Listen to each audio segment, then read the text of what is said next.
हमारे चैनल को सब्सक्राइब करने के लिए सब्सक्राइब के इस रेड बटन को ऐसे दबाएं, फिर हमारी नई वीडियोस के लिए इस बेल आइकन को ऑन कर लें। दोस्तों, बालाजी ऑनलाइन क्लासेस में हम आपका स्वागत करते हैं।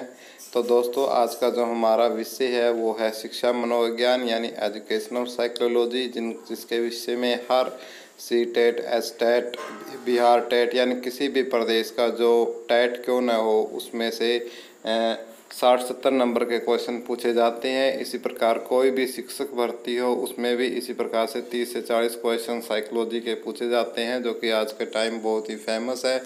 उसी अभियान के तहत हमने जो हमारा एजुकेशन साइकोलॉजी है उसको हम यहाँ स्टार्ट किया है। पहले चैप्टर के 5 भाग है, आप प्लेलिस्ट में जाके देख सकते हो। दूसरा चैप्टर अब हम यहाँ शुरू करने जा रहे हैं, जिसका नाम है मेथड्स ऑफ साइकोलॉजी यानी साइकोलॉजी के विधियाँ। उनके बारे में हम थोड़ा सा अध्ययन, थोड़ा सा नहीं बहुत अच्छी तरीके से हम डिटेल अध्ययन करते हैं कि जो शिक्षा मनोविज्ञान का अध्ययन करने में या रिसर्च करने के लिए जो विधियों का प्रयोग किया जाता है उनको 2 प्रकार से हम बांटते हैं, 2 प्रकार में हम विभाजित करते हैं। पहला है सब्जेक्टिव मेथड और दूसरा है ऑब्जेक्टिव मेथड। तो जो सब्जेक्टिव मेथड है उसको हिंदी में बोलते हैं आत्मनिष्ठ विधियाँ। हिंदी में सब्जेक्टिव मेथड्स को क्या बोलते हैं? आत्मनिष्ठ विधियाँ। और ये कौन सी होती हैं? ये होती हैं आत्मनिरीक्षण विधि और गाथा वर्णन विधि। इसके अंदर आती है आत्मनिरीक्षण विधि और गाथा वर्णन विधि। ये होती है आपकी सब्जेक्टिव मेथड्स। नेक्स्ट हमारा है ऑब्जेक्टिव मेथड। ऑब्जेक्टिव मेथड को हिंदी में बोलते हैं वस्तुनिष्ठ विधियाँ। और सब्जेक्टिव मेथड्स की तुलना में जो ऑब्जेक्टिव मेथड्स है वो बहुत ज़्यादा सफल है, और उनमें है जैसे प्रयोगात्मक है, दूसरा निरीक्षण विधि है, तीसरा जीवन इतिहास विधि है। ये बहुत इम्पोर्टेंट है, इसमें इसके ऊपर एक क्वेश्चन ज़रूर पूछा जाता है। चौथी उपचारात्मक विधि है, 5वीं विकासात्मक विधि है और मनोविश्लेषणात्मक विधि है। ये भी काफ़ी इम्पोर्टेंट है, इसके ऊपर से भी क्वेश्चन पूछा जाता है। तुलनात्मक विधि है, सांख्यिकी विधि है, परीक्षण विधि है, साक्षात्कार विधि है। ये भी काफ़ी इम्पोर्टेंट है, हम इसका भी अध्ययन अच्छे तरीके से करेंगे। प्रश्नावली विधि है, विभेदात्मक विधि है, मनोभौतिकी विधि है। तो इनमें से ये कुछ हमारी ऑब्जेक्टिव और सब्जेक्टिव प्रकार की विधियां हैं, मेथड्स ऑफ साइकोलॉजी है, जिनका साइकोलॉजी के क्षेत्र में बहुत ही ज़्यादा महत्वपूर्ण स्थान है।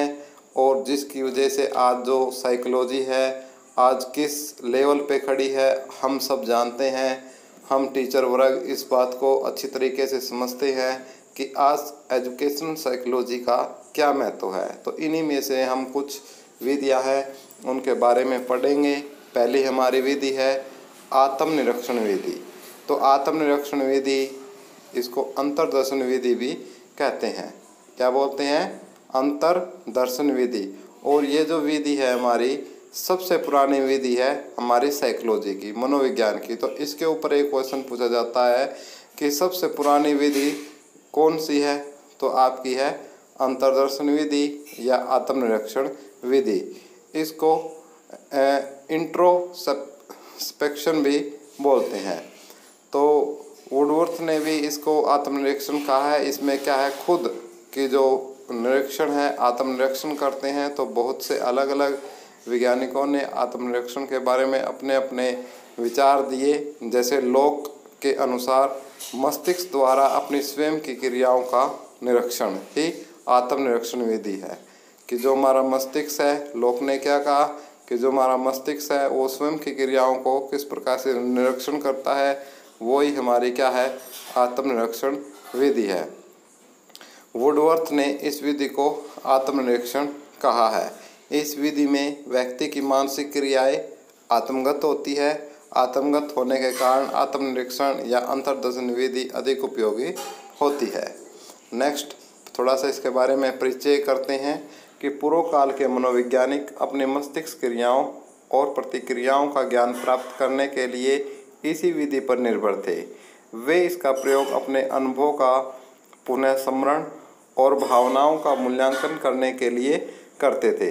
वे सुख, दुख, क्रोध, शांति, घृणा और प्रेम के समय अपनी भावनाओं और मानसिक दशाओं का निरीक्षण करके उनका वर्णन करते थे। अर्थ क्या है? अंतर्दर्शन का अर्थ है अपने आप में देखना। इसकी व्याख्या करते हुए B.N. झा ने लिखा है, आत्मनिरीक्षण अपने स्वयं के मन का निरीक्षण करने की प्रक्रिया है।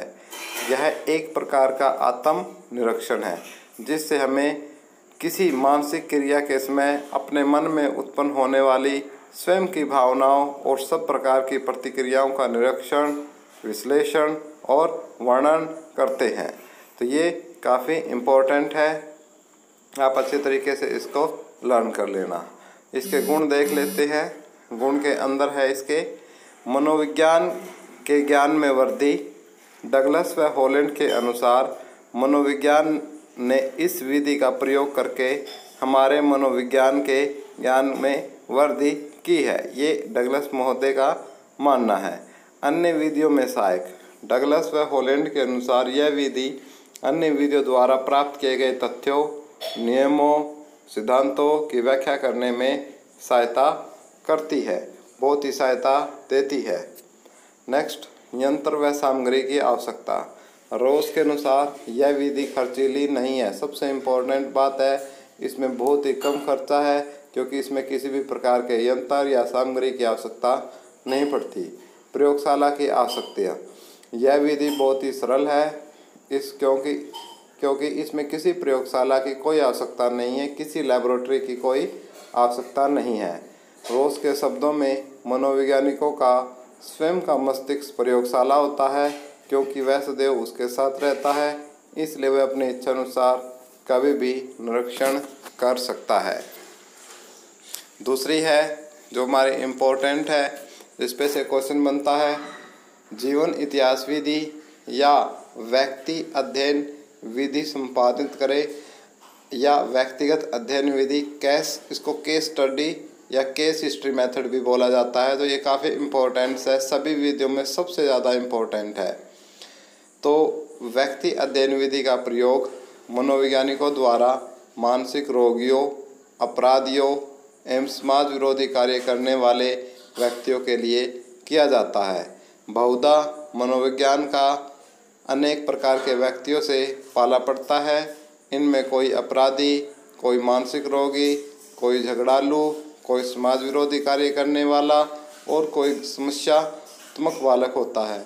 तो इसलिए केस स्टडी जो मेथड्स है, इसकी जो उपयोगिता है वो बहुत ही बढ़ जाती है क्योंकि इस प्रकार के जो मानसिक रोगी है, जो अपराधी प्रवृत्ति के व्यक्ति है, जो समाज का विरोध करने वाले व्यक्ति है या किसी भी प्रकार के समस्यात्मक बालक है, वो प्रचुर मात्रा में पाए जाते हैं। और इसके हम अध्ययन से, किसके अध्ययन से, केस स्टडी या जीवन इतिहास विधि या व्यक्तिगत अध्ययन विधि से हम उनका उन्मूलन कर सकते हैं, जो कि एक बहुत ही बेहतरीन काम होता है। मनोवैज्ञानिक के विचार से व्यक्ति का भौतिक, पारिवारिक व सामाजिक वातावरण उसमें मानसिक असंतुलन उत्पन्न कर देता है, जिसके फलस्वरूप वह अवांछनीय व्यवहार करने लगता है।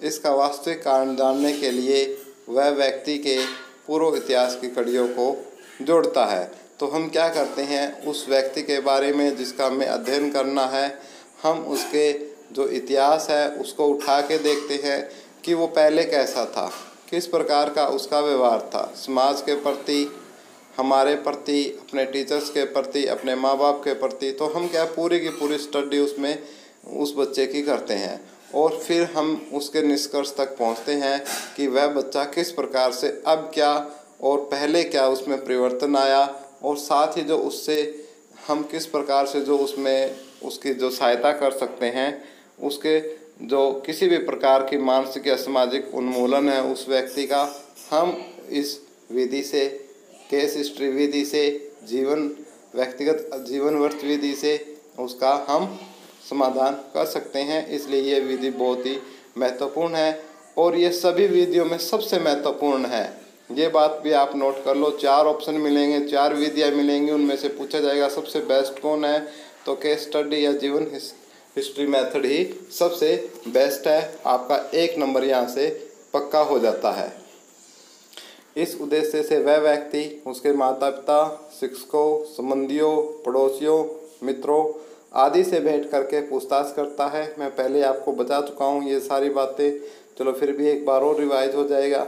इस प्रकार वह व्यक्ति के वंशानुक्रम, पारिवारिक और सामाजिक वातावरण, रुचियों, क्रियाओं, शारीरिक स्वास्थ्य, शैक्षिक और संज्ञानात्मक विकास के संबंध में तथ्य इकट्ठे करता है, जिसके फलस्वरूप व्यक्ति मनोविकारों का शिकार बनकर अनुचित आचरण करने लगता है। इस प्रकार इस विधि का उद्देश्य व्यक्ति के किसी विशिष्ट व्यवहार के कारण की खोज करना है। क्रो व क्रो ने लिखा है कि जीवन इतिहास विधि का मुख्य उद्देश्य किसी कारण का निदान करना है। तो क्रो व क्रो ने क्या लिखा है कि जीवन इतिहास विधि का मुख्य उद्देश्य किसी कारण का निदान करना है। दोस्तों, जो हमारी नेक्स्ट है विधियां हैं बहिर्दर्शन या जो भी है, उनको हम नेक्स्ट वीडियो में करेंगे, क्योंकि एक्चुअली फ्रेंड्स मेरी तबीयत आज बहुत ज़्यादा ख़राब है। इसके चलते हम जो नेक्स्ट वीडियो है, गले में थोड़ी बहुत ज़्यादा प्रॉब्लम्स है, फीवर है, तो हम नेक्स्ट वीडियो में उसको कवर करेंगे। जो बाकी बचता है हमारे सेकंड चैप्टर की कुछ विधियाँ जो बचती है उसको हम नेक्स्ट में करेंगे। तो दोस्तों, आपको हमारी वीडियो कैसी लगी, और हाँ यदि अच्छी लगी तो लाइक करना न भूलें, शेयर करना न भूलें, और यदि आप नए हैं हमारे चैनल पे तो हमारे चैनल के सब्सक्राइब के बटन को लगा के सब्सक्राइब कर ले, जो कि बिल्कुल मुफ्त है, जिसका कोई चार्जेस नहीं है, और हम एजुकेशन से रिलेटेड वीडियो आप हमारे यहाँ से पा सकते हो।